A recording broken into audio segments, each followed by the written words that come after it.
Welcome back to SQL tutorial. अब हम बात करेंगे दो इम्पॉर्टेंट स्ट्रिंग फंक्शंस के बारे में। फर्स्ट वन इज सब एसटीआर स्टैंड्स फॉर सब string and second one is STR CMP stands for string comparison. First बात करते हैं सब एसटीआर के बारे में, जिसका यूज़ किया जाता है सब स्ट्रिंग फेच करने के लिए from a given string. This is the syntax of sub STR function. You can see there are 3 arguments string, जिसमें से आपको सब स्ट्रिंग फेच करनी है। It is required argument. Second one is starting position of substring, बात करेंगे इसके बारे में डिटेल में। And third one is length, ये ऑप्शनल आर्गुमेंट है। लेंथ यानी number of characters to be fetch. So string and start दोनों रिक्वायर्ड आर्गुमेंट है एंड लेंथ ऑप्शनल आर्गुमेंट है। चलिए हर एक आर्गुमेंट के बारे में डिटेल में बात करते हैं। पहले बात करते हैं कि एसक्यूएल में इंडेक्सिंग कैसे वर्क करता है। बाय द वे एसक्यूएल में इंडेक्सिंग नहीं होती है, पोजीशनिंग होती है।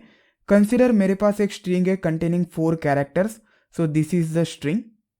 एसक्यूएल में 2 टाइप्स की पोजीशनिंग होती है, पॉजिटिव एंड निगेटिव। सो हर एक कैरेक्टर के पास 2 पोजीशंस होंगे, पॉजिटिव एंड निगेटिव। पहले बात करते हैं पॉजिटिव पोजीशंस के बारे में। And it start from the left side and with value 1। So y का पोजीशन होगा 1, a का पोजीशन होगा 2, s का पोजीशन 3 एंड h का पोजीशन 4। निगेटिव पोजीशन स्टार्ट होते हैं from the right side and it starts with -1। Then s का negative position -2, a का निगेटिव पोजीशन -3 एंड y का -4 एंड सो ऑन। पहले कंसेप्ट समझते हैं, देन मैं आपको रियल एग्जांपल दिखाऊंगा। सिलेक्ट करता हूं सब str स्टैंड्स फॉर सब स्ट्रिंग। 3 आर्गुमेंट्स आप पास कर सकते हैं। मैं पहला आर्गुमेंट पास कर देता हूं शंतनु स्ट्रिंग। दूसरा आर्गुमेंट मुझे स्टार्ट पोजीशन देना है सब स्ट्रिंग का। सपोज मुझे फेच करना है and from Shantanu, so start position होगा 1, 2 and 3। So it will start from 3 and मुझे 3 कैरेक्टर्स फेच करने। सो तीसरा आर्गुमेंट होगा ऑप्शनल लेंथ। अगर आप लेंथ नहीं देंगे तो डिफ़ॉल्ट वैल्यू यूज़ होगी। डिफ़ॉल्ट वैल्यू क्या होती है मैं आपको बताऊंगा आगे, लेकिन अभी के लिए मैं 3 कैरेक्टर्स देता हूं। It is a number of characters that is length.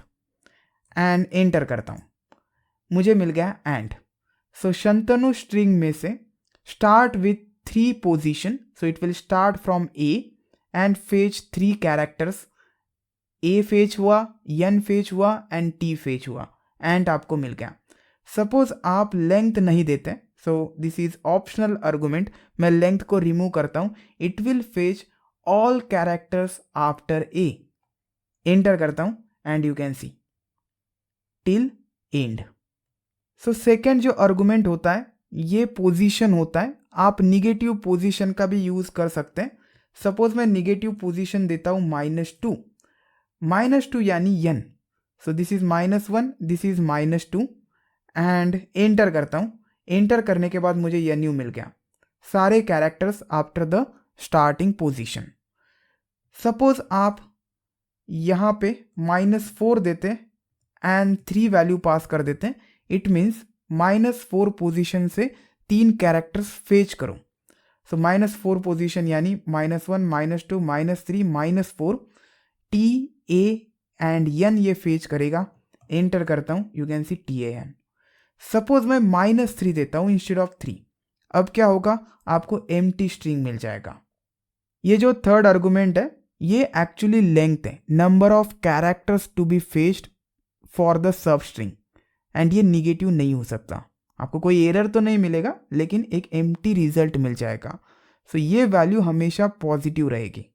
तीसरी value length, whereas position can be positive and negative.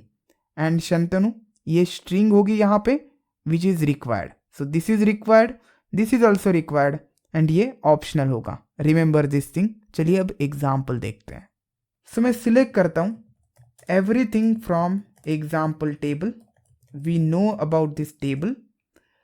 So there is a column publication date, जिसमें डेट है। अब मेरी रिक्वायरमेंट ये है कि मुझे सिर्फ मंथ चाहिए।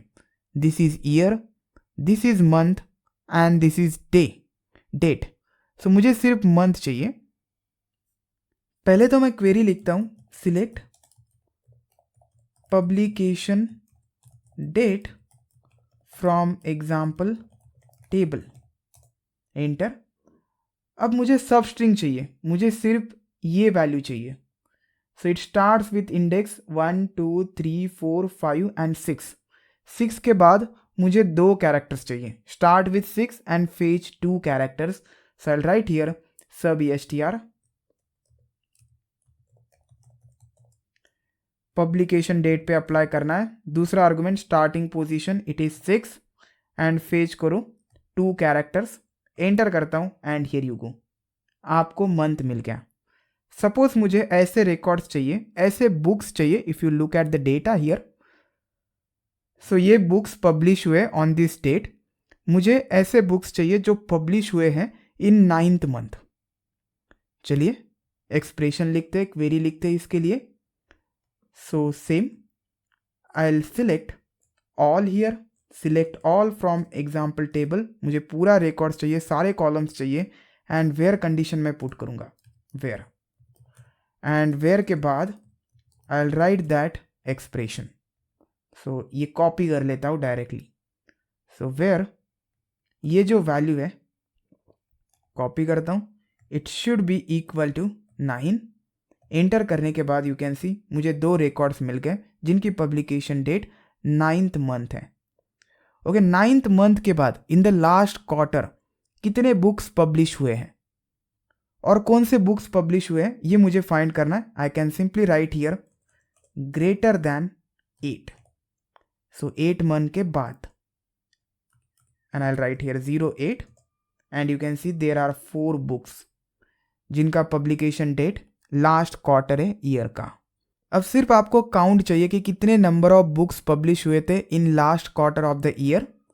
So you can directly use here count of all. Count आपको नंबर ऑफ रिकॉर्ड्स रिटर्न करेगा विच इज 4। सो हमें ये पता चल रहा है कि 4 बुक्स पब्लिश हुए थे in last quarter of the year. So year यहाँ पे कौन सा भी हो सकता है, इससे भी आप बाद में फिल्टर कर सकते हैं। I want only in 2021। अब बात करते हैं strcmp के बारे में। strcmp as name suggest string comparison, ये फंक्शन कंपेयर करता है exactly 2 strings. So if string 1 equal string 2 ये रिटर्न करेगा 0। अगर स्ट्रिंग 1 लेस देन स्ट्रिंग 2 होती है ये रिटर्न करेगा -1, and if string 1 is greater than string 2 ये रिटर्न करेगा 1। सो मोस्टली इसका यूज़ चेक करने के लिए किया जाता है कि स्ट्रिंग्स इक्वल है या नहीं। सो इसका यूज़ हम देखेंगे, आप ये करके देखिएगा। सो this is mount Everest table जिसमें एक्सपेडिशन कॉलम है एंड नेशनलिटी कॉलम है। अब मुझे ऐसे रिकॉर्ड्स फेच करने हैं जहाँ पे पहले 5 characters from the expedition and nationality का पूरा वैल्यू इक्वल होना चाहिए। सो इस केस में मुझे रो नंबर 23 मिलेगा, रो नंबर 24 मिलेगा। ये रो नहीं मिलेगा बिकॉज पहले 5 कैरेक्टर्स में ये आता है ब्रिटी, whereas nationality UK match नहीं हो रहा है। देन एक और एग्जाम्पल है यहाँ पे चाइना का। You can C first 5 characters China है एंड नेशनलिटी भी चाइना है। मुझे सिर्फ ऐसे रिकॉर्ड्स फेच करना है। चलिए इसके लिए क्वेरी लिखते हैं। So I will do here select everything from Mount Everest where condition, and then मैं यूज़ करूँगा strcmp का string comparison. So strcmp string comparison करूँगा मैं एक्सपेडिशन का एंड नेशनलिटी का। So if I write here expedition and second string nationality,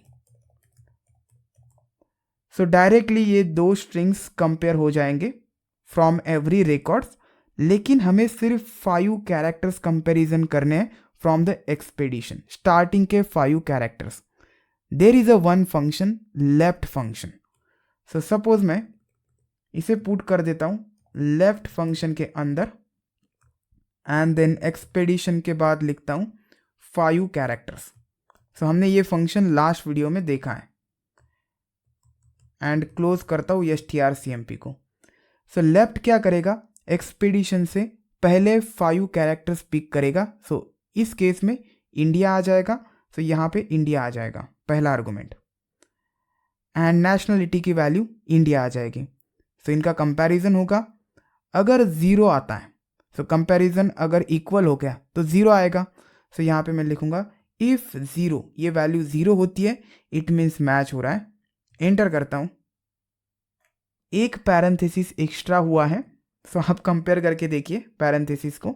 now you can see these many records, पहले 5 characters, then यहाँ पे देखिए इस केस में देखिए।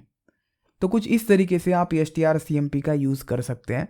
So thanks for watching this video, will see you next time.